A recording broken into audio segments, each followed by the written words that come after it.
Hey, what's up, everybody? Frederick Pogue here. I want to talk about evolving on an issue. And I want to specifically talk about, well, how I personally did that. And more importantly, how the right wing wedges you into voting against your own, well, interests and civil rights, even when you don't think they personally affect you. And they're real damn good at it. So we're going to go back to 2012. It was Obama's reelection. Now, it wasn't a sure thing that he was going to get elected. We kind of look back on it and say, well, yeah, he did pretty good. And Mitt Romney is kind of viewed as more of a, defender of democracy and a moderate figure now. But a lot of people forget he basically swung to the right in that election. He started using kind of racist language against Obama. Like he subtly called him foreign without calling him foreign. He said, well, his ideas are foreign to America, which is absolutely ridiculous. And, all of his events started having all white people in the background of him, no one of color. He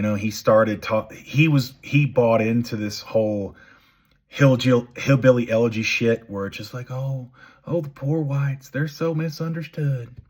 Yeah, that was sort of, it's always been there, but he really leaned into that. And he absolutely walked away from Obamacare in Massachusetts. But I digress. One of the things that was really nervous for Democrats back then was the issue of gay marriage. Now, I was organizing in East Tennessee at the time, and that was a big deal. I heard from a lot of Democratic supporters that said, it's fine if they have civil unions, but I don't want what they have calling it marriage, because it's not like my Christian marriage. It's got to be different. And I was really on the fence about that, because on the one hand, I said, I really agreed with the gay rights activists that said, you can't call it something different and be equal. There is no such thing as separate but equal. And they were right. But I also was like, well, man, if Obama loses over gay marriage, shit, man, we're sunk. We go to Romney and he's going to, this is going to be bad and da-da-da-da. Lo and behold, I had no idea what the hell, nobody knew what MAGA was going to turn into. And then Donald Trump, but that seems like a quaint fear now. But yeah, I was one of these people that said, hey, man, maybe we'll get around to it. You guys you need to calm down a little bit. And I'm ashamed of that, but I was one of those folks.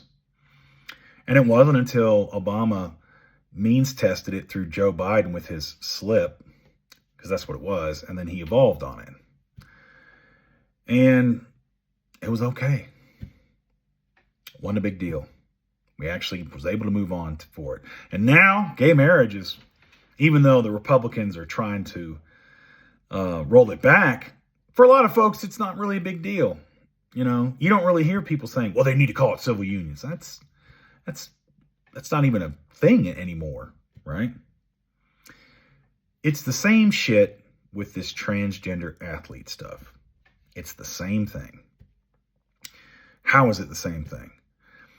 Because I hear all the same kind of stuff. Well, Fred, it's just common sense. Americans want fairness. They don't want guys that are built biologically different to go compete with young women. That's just crazy. That's not really happening. It's not. And if you know anything about gender affirming care, that your body changes with that. You don't have a competitive advantage anymore. Well, that's not true. Their bones are going to be different from all that testosterone. No, man. Look up Wolf's Law. I know you watched that segment on Joe Rogan and you think he knows what he's talking about, but he also thinks ivermectin is a cure for COVID. He's an idiot. That's just it. And so are all these other folks.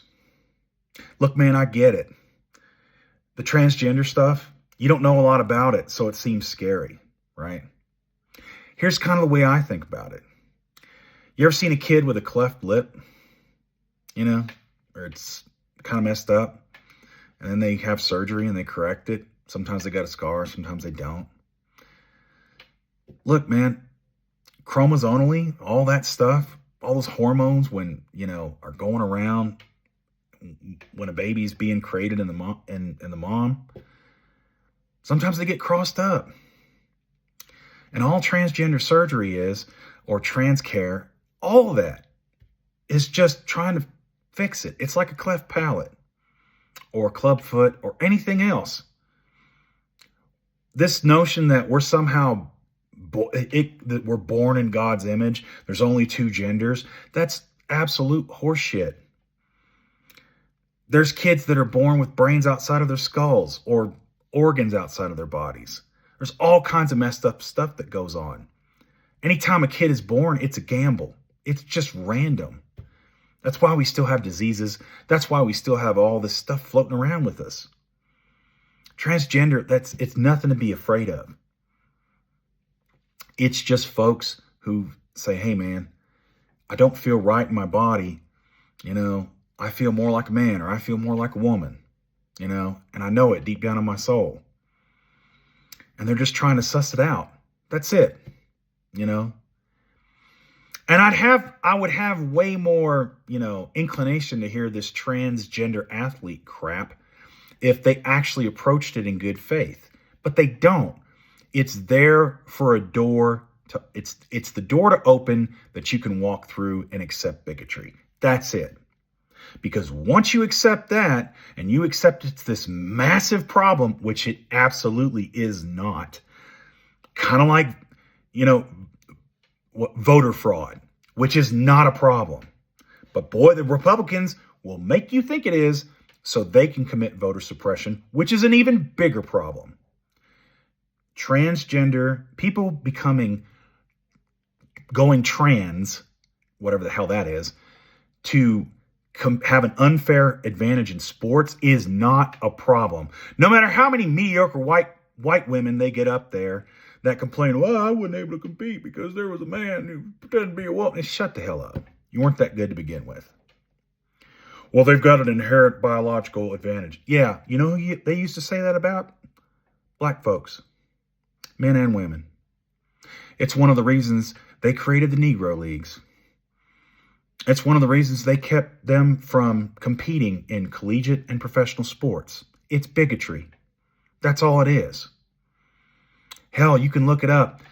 Rush Limbaugh, when he was a sports analyst for a little while, used to say that, oh, well, black quarterbacks can't think the way white quarterbacks think, so they're not going to be as good.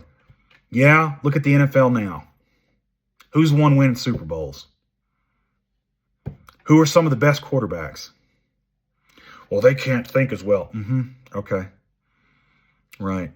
Jimmy the Greek, way back when, in the 70s, used to say, well, they have an extra muscle from slave days. Yeah, that's bullshit too. It's bigotry. That's all it is. And by saying, well, Gavin Newsom's just trying to say that Americans want fairness.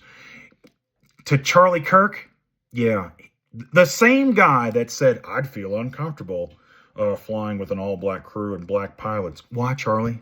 Why? Why would you feel uncomfortable? I've been a lot of black pilots in my life, men and women. And you know what I found about them? They're competent. Some of them were asshole prima donnas, just like the white ones. And some of them were really good people. But they're all competent. You know why? Because they got to be tested. They got to learn. They got to have flight hours. It's the same thing. You have the problem if you have an issue with an all-black crew. You just do. And it's the same thing with trans stuff. It's nothing to be afraid of. It's nothing to be scared of.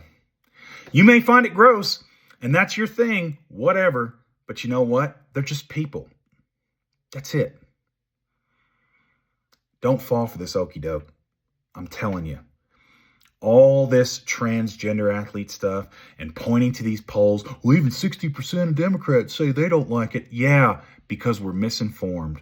Because the right constantly frames these messages. And they're framed in bigotry. It's to get you to open up to it so you're okay with the next step. Or even if you're a little uncomfortable with them oppressing trans people, with getting them out of the military and not letting them have trans care and not letting them have all this other stuff, or letting teenagers get trans care when they know who they are, forcing them to wait. It's bigotry, and you're falling for it. J.K. Rowling fell for it. For her, it was, oh, I don't want to see women oppressed. Okay, then. You know what? Then support trans people, because that reinforces women's rights. That's a stand against sexism and misogyny. That's how it works. That's the lesson I learned back in 2012. You know, when I was one of those people that said, well, maybe we should just call it civil unions. No, it's gay marriage. When it comes to civil rights, it's all or nothing. Anyway, that's all I got for you. Keep the faith, defend democracy, and I'll see you later.